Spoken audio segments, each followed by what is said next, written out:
I've been scarred and I've been bruised. I have learned just what to do. I need to leave my past behind me. I need to look to the future. No matter what will come, no matter what I've done, I know just what to do. And that's all because of you. Back to my YouTube channel. My name is Yana Mavumengwana and this is okay. Welcome guys. I missed you so much. Welcome back. Is it too late to say Happy New Year? I feel like I'm late to the party, but Happy New Year because this is my first one. I know for people that have been here for a long time, my name and my voice has become synonymous with predictability and consistency, and I want to begin by apologizing for not being predictable and consistent. I promised I would be back in January, and it is only in extraordinary circumstance that I will go back on my word. January was one of those extraordinary circumstances because I was sick, and although it took about 10 days to be in isolation, even after isolation I didn't feel strong enough to film, but I'm back on my feet and I'm fit to do this with you guys again. Before we begin, we're going to touch the ground running with our first topic for the year, but before we begin, I just want to touch base with housekeeping because it's the first one for the year. What's changing, what's staying the same, what to expect, etc. A lot of things are staying the same, so you can calm down. Not a lot of things are changing, but the most significant change that is happening, as you can see on my background, things look slightly different to what you know. The reason for that is because I used to shoot in my practice in Port Elizabeth. I am no longer utilizing that space, so in the process of cultivating a new home, I'd like to welcome new members to the team as well, Pop Art Media and Bonani Communications. So yes, so that minor change is of benefit to the channel, and I hope you guys can be a bit patient with the disruptions that you'll see happening at the back, so we may not look like this all the time. I know for the people that are a bit on the obsessive compulsive side of things, minor changes can be very distressing. You know, and change can mean danger for them, that they start feeling a bit vigilant. This is a psychology channel, so we cannot be sensitive to such anxieties where people start doubting. Then go so tolerate that distress until we figured out that this is how we're going to look, and this is how we're going to look every day. I had to wait. Do I wait or do I continue and shoot despite the changes? And I decided to continue shooting. This guy is here, so I hope that is comforting, that some things look familiar. Everything else is staying the same. We are going to be here every Tuesday, same time on a Tuesday. I might take a break mid-year, but you will know in due time when that is going to happen. Welcome. I know we have a sharp rise in subscription numbers during the recess period, and I'd like to welcome those people. My name is Yana Mavumengwana, and this is Okay. Okay is a mental health and personal development channel that seeks to journey with you back to that place of being okay that I fundamentally believe we all start at. Stuff happens in life. Life happens. Things that aren't okay or that don't feel okay happen, and if they happen often enough, you begin to be confused. Am I okay? Is it life that's not okay? Is it other people that aren't okay? And you okay seeks to reinforce that there's nothing wrong with you. You may do weird things may happen to you, but fundamentally at your core, there's absolutely nothing wrong with you. So if that resonates, you can stay.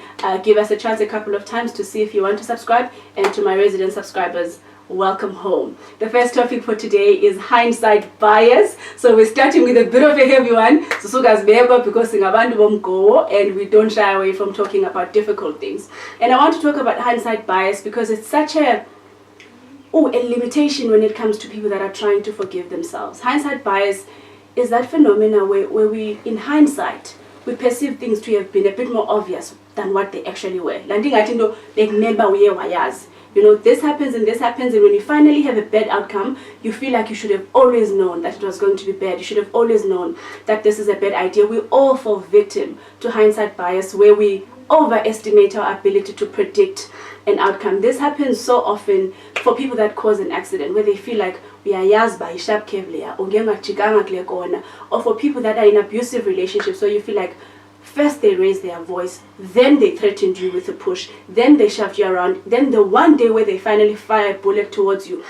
It's always such a feeling of feeling stupid, because it looks like all the little moments that were preceding that you were supposed to know they were obvious. Only because actually the outcome of the experience has taught you that actually the outcome was now negative. But did you know that beforehand? Did you have any reason to believe beforehand that this is what is going to happen? So I want to talk to those people that had a very, very painful experience and are now stuck at this place of not believing. How could I have not seen this coming?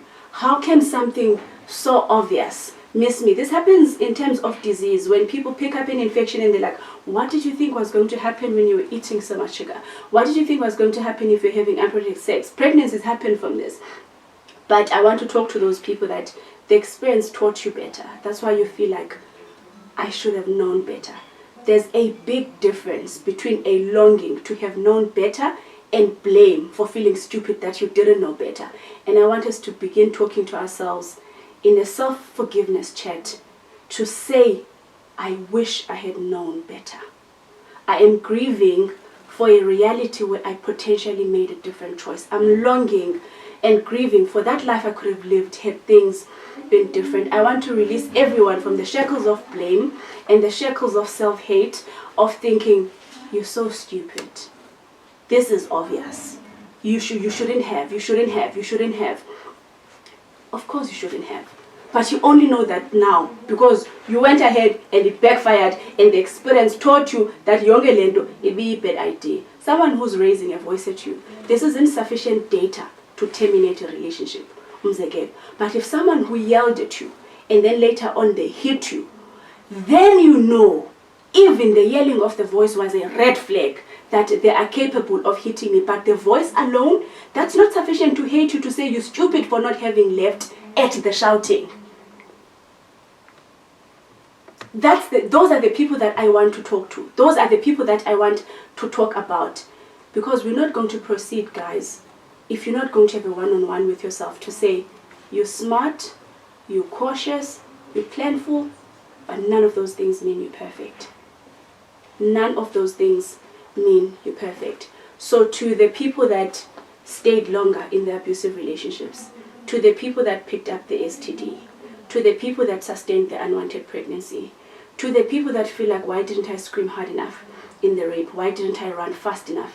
Why didn't I siba amaparala? Things in isolation aren't always obvious. I know information seems obvious once you have it.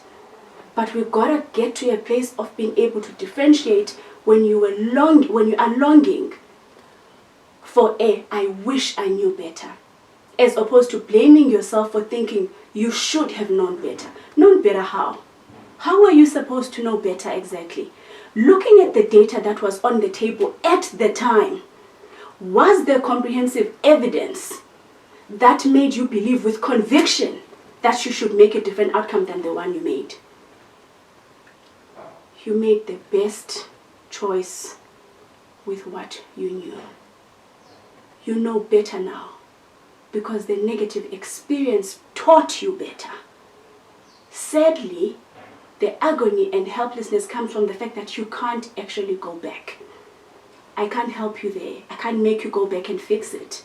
But I can at least release you from the burden of the blame that comes from the bias of thinking in retrospect that looks so obvious and I was stupid for not having seen it coming. You were naive, not stupid. You were unsuspecting, not stupid. Misinformed, that if you do enough of this, it will excuse you from that. Wrong. Wrong. If you observe our para and think you're going to observe every other potential criminal, you are wrong. It helps you with the estimation. It helps you with the prediction. But all of those things are estimate. I know feeling like we can control things makes us feel safe in the world, that you can predict your odds. So you want to believe you've got more control than what you actually have. Continue being cautious. Continue being careful. Continue being planful.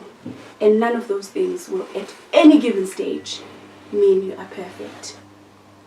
Forgive yourself for not having known better. Grieve for your reality that you will never have now had you known better. And self-forgiveness is a continuous renewal. It's not this one thing where you're like, I keep ending ayaz. every day you talk to yourself afresh that I wish I knew better. I'm so disappointed at the life that I get to live now with the choice that I made when I didn't know better. Yes, you will be scarred, bruised, battered, but you can mend and recover and be better now because of this experience. Refuse for the experience to take from you any more than what it has already. I hope this begins to lift up the blame, the guilt. This is so prominent in trauma. It's surprising because for people that have been traumatized, you'd expect them that if they perpetrator and the person that was wronged, but it's mostly traumatized people and sick people that suffer from hindsight bias of thinking every little thing before this meant I should have known that. No. Information always feels obvious once you know it. None of us can even remember. It just feels like this thing was always obvious, man. You get frustrated with someone else that's trying to acquire the skill because that's what happens with data. As soon as you know it, it feels like you always knew it. It feels like this thing is obvious. No, it's not. It's the outcome of the experience that makes it comprehensive. When you look in the mirror, blind eyes and sharp curves and whatever. Take this as that hindsight mirror, that review mirror, that now that I can see better now. But it would be unfair to think, how could you not see this when it was right in front of you? I'm grieving with you for the life you will never have now, had you been wiser. I forgive you. You're not broken. This is the whole point behind the channel, to remind you as often as I can that you're not broken. And I hope I will repeat this every Tuesday until you guys begin to learn it for yourself. You've made mistakes. Don't think I'm excusing you and saying this was not a mistake. No, it was a mistake. But to think it was obvious and you walked into it with your eyes wide open, I think that's a bit unfair. So I hope as we are starting the new year, you can audit all the little bad financial choices that you made, all the bad little things that happened to you, and you can accurately rephrase it. Instead of thinking, you're down, because this injures self-trust. Hindsight bias injures self-trust that you're capable of making wise decisions. When you look at the other decisions that you've made and they feel obvious and you overlooked the obvious thing, I want you to trust yourself again. That with each outcome and experience, it teaches me better. That's why you are now feeling like I should have known better, because now you do know better. And I hope you continue to be better and evolve and make less and less mistakes. But to be human is to make errors. You're never going to be completely excused from this. But I hope your errors become less dangerous, they have less consequences, and that you get better at forgiving yourself much quicker and being more calculating and more cautious. But this is what we do. We gamble, we predict, we estimate, and you're never going to get it perfectly, but I hope you get it right enough times. So to whoever needs to hear it, I hope you can forgive yourself for the horrible thing that you think you did. I know you wish you knew better, but I promise you, you probably didn't. Guys, welcome back. I missed you. I feel like I need to say that again. Welcome home, and I will see you next Tuesday.